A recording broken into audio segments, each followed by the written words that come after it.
11 नवंबर को यौम पैदाइश मौलाना अब्दुल कलाम आज़ाद रहमतुल्लाह अलैह के नाम से मनाया जाता है। उनकी पैदाइश 11 नवंबर 1888 को हुई थी और वो जब यहाँ नजरबंदी के दौरान उन्होंने ये अंजुमन इस्लामिया मदरसा के नाम से कायम किया, इसी बिल्डिंग में जहाँ अभी हम लोग बैठे हैं, ये उन्हीं के मेहनत से, उनके ताउन से ये बिल्डिंग खड़ी की गई है। उनका मेन उद्देश्य था शिक्षा के क्षेत्र में हमारे लोग जो पिछड़े हुए हैं वो आगे आए। इसी सिलसिले में उन्होंने ये इस मदरसे का बुनियाद रखा, जो मदरसा होने के बाद 1972 में ये कॉलेज के रूप में तब्दील हुआ। उसी की याद में हम लोग 11 नवंबर हर साल यौम पैदाइश के मुबारक मौके पर मनाते आए मौलाना आजाद डे। प्रथम शिक्षा होने के बावजूद के नाम पर जो उन्होंने कुर्बानियां दी, जो मेहनत की, सिर्फ तालीम से जोड़ने का उनका एक ही मकसद था कि अगर तालीम से हमारे पिछड़े हुए लोग आगे आ जाएंगे तो हर क्षेत्र में आगे बढ़ेंगे। हालांकि अभी हमारे बहुत अल्पसंख्यक लोग काफी पीछे है, सिर्फ तालीम पीछे होने की वजह से, तो उसी पर उन्होंने जोर दिया और उसी पर जोर देते हुए आज हमने एक सम्मानित समारोह का कार्यक्रम आयोजन किया इस कॉलेज मौलाना अब्दुल कलाम आजाद कॉलेज में। क्योंकि पुराने लोग जो शिक्षा के क्षेत्र में, मेडिकल के क्षेत्र में काफी उनका शहर में योगदान रहा, उन लोगों को, पुराने लोगों को याद करके हम लोगों ने उनको सम्मानित किया और ये सिलसिला आइंदा हर साल जारी रहेगा और हम उम्मीद करेंगे कि आने वाले दिनों में अच्छे ढंग से 11 नवंबर को मौलाना आजाद डे मनाया जाए। अभी ये बिल्डिंग नाकाफी है जगह, तो 5 एकड़ जमीन आज से 6-7 साल पहले खरीदी गई थी, 7-8 साल पहले, यहाँ से 20-22 किलोमीटर दूर बानापीढ़ी में। तो उस बिल्डिंग में बाउंड्री का काम पूरा हो चुका है और इंशाअल्लाह बहुत जल्द वहाँ बिल्डिंग बनेगी। इसके लिए 1.5 करोड़ रुपए का इंतजाम कर लिया गया है और जिसका टेंडर भी बहुत जल्द होने वाला है।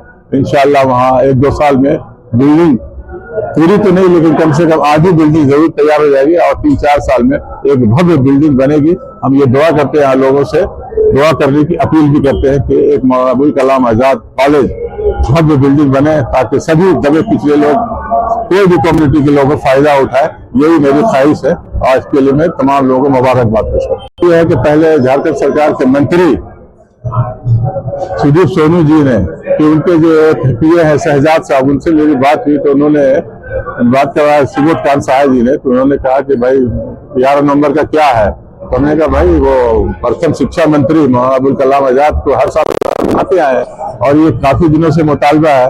ये हमारे साथ जो बैठे हैं अकील रहमान साहब, जब ये कॉलेज में एक्टिव थे, हालांकि यहीं के स्टूडेंट है और अपनी राजनीति भी शुरू की और इस कॉलेज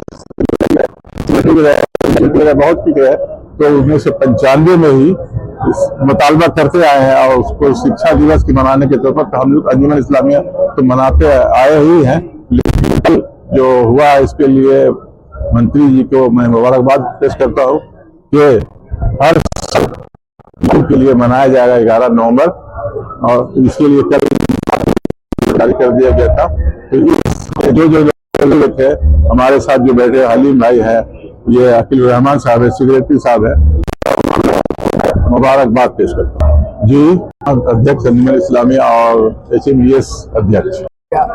जैसा कि बहुत सारे वक्ताओं ने अपनी बात में कही, इसके बावजूद सरकार पूरे झारखंड में इस डे को नहीं मनाती है, ना स्कूल में मनाया जाता है, ना कॉलेज में या ना यूनिवर्सिटी में। जबकि मौलाना आजाद देश के पहले शिक्षा मंत्री थे और बहुत बड़ी शख्सियत थी और खास तौर पर रांची से उनका गहरा ताल्लुक था। मौलाना आजाद की तारीख रांची का जिक्र किए हुए मुकम्मल नहीं हो सकती है। कोई भी किताब लिखी जाएगी मौलाना आजाद पर तो रांची की 4 साल कैद की जिंदगी जरूर आएगी और मौलाना आजाद के जरिए तामीर की इस बिल्डिंग जरूर आएगी। अगर सोसाइटी ने, अंजुमन ने और कॉलेज इंतजामिया ने इस बिल्डिंग के रख रखाव पर काम नहीं किया होता तो ये बिल्डिंग तो कब का धंस गई होती। ये सरकार की जिम्मेदारी है। लिहाजा मैं सरकार से आपके जरिए से मुतालबा करता हूं कि इस मौलाना बाकी रखने में सरकार सहयोग करे। आप किस एतबार से कहते हैं कि ये हमारी सरकार है, या हम लोग किस एतबार से कहते हैं कि हमारी सरकार है? हमारा तो कोई मसला हल नहीं हो रहा है। जब मौलाना आजाद का धरोहर सुरक्षित नहीं रहा, जब अक्सर लोगों को मालूम नहीं है कि मौलाना आजाद का ये धरोहर है, हम चूंकि जानते हैं इस कॉलेज से जुड़े हुए हैं, अंजुमन से जुड़े हुए हैं, लिहाजा मुसलमानों का एक ही तबका मौलाना आजाद को याद करता है। एक बड़ा, और यूं कहिए कि मौलाना आजाद के मिशन और इस बिल्डिंग के साथ सरकार के सौतेलापन की वजह से ये बिल्डिंग जर्जर